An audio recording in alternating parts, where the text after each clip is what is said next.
নমস্কাৰ মই সাংবাদিক পংকজে আপোনাক সকলোকে পুনৰবাৰ মোৰ ইউটিউব চেনেল তথা ফেচবুক পেজ পংকজ লিমকাৰে অন্তৰ্গতৰে স্বাগতম জনাই পুনৰবাৰ লৈ আনিছোঁ 17 নম্বৰ ৰাষ্ট্ৰীয় ঘাইপথত সংঘটিত হোৱা এটা পথ দুৰ্ঘটনাৰ খবৰ। গতিকে চাই থকা সম্পূৰ্ণ ভিডিঅ'টো সবিশেষ তথ্য দিয়াৰ পূৰ্বে ক'ব বিচাৰিছোঁ, যদিহে আপোনালোকে অনাগত সময়ত মোৰ ইউটিউব চেনেল তথা ফেচবুক পেজ পংকজ লিমকাৰ জৰিয়তে বিভিন্ন দিশৰ খা খবৰ মই জানিব বিচাৰে বা চাব বিচাৰে তেন্তে ছাবস্ক্ৰাইব কৰি থৈ দিব পাৰে মোৰ YouTube channel Pankaj Limca, follow' কৰি থৈ দিব পাৰে মোৰ ফেচবুক পেজ পংকজ লিমকা। তো 17 নম্বৰ ৰাষ্ট্ৰীয় ঘাইপথত এটাৰ পিছত এটা পথ দুৰ্ঘটনা সংঘটিত হৈ থকাৰ মাজতে পুনৰবাৰ সংঘটিত হ'ল আন এটা পথ দুৰ্ঘটনা 17 নম্বৰ ৰাষ্ট্ৰীয় ঘাইপথত। স্ক্ৰীণত আপোনালোকে প্ৰত্যক্ষ কৰি আছে এনেদৰে লুটিবাগৰ ঠাইৰ পৰা পৰিলক্ষিত হ'ল এখন এল্টো কেটেন বাহন, স্ক্ৰীণত প্ৰত্যক্ষ কৰি আছে। আৰু এনেদৰে 17 নম্বৰ ৰাষ্ট্ৰীয় ঘাইপথৰ কাষত থকা যি যান বাহনৰ স্পীড লিমিটৰ লিখা যি ফলক থাকে সেই ফলক এনেদৰে ভাঙি 17 নম্বৰ ৰাষ্ট্ৰীয় ঘাইপথৰ পৰা কিছু নিলগত গৈ এনেদৰে লুটিবাগৰ ঠাইৰ পৰা পৰিলক্ষিত হ'ল এইখন এল্টো কেটেন বাহনখন।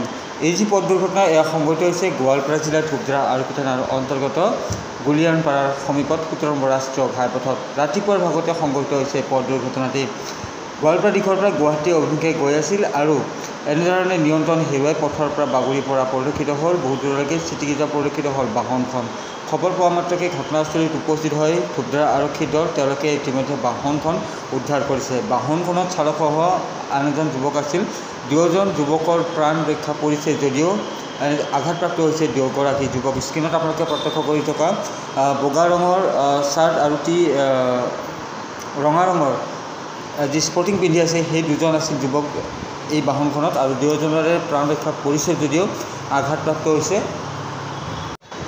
আৰু দেখিবলৈ পোৱা গৈছে যে এতিয়া 17 নম্বৰ ৰাষ্ট্ৰীয় ঘাইপথত এটাৰ পিছত এটাকৈ পথ দুৰ্ঘটনা সংঘটিত হৈ আহিছে। আৰু বিশেষকৈ আচলতে যিসকল চালক, একাংশ চালকে তেওঁলোকৰ যান বাহনসমূহ আচলতে বহু জোৰে চলায় বা তীব্ৰ গতিৰে চলোৱাৰ পৰিপ্ৰেক্ষিততে এই ধৰণৰ পথ দুৰ্ঘটনাসমূহ সংঘটিত হৈছে। সমান্তৰালকৈ অভাৰটেক হৈছে পথ দুৰ্ঘটনাসমূহৰ অন্য এটা মুখ্য কাৰণ।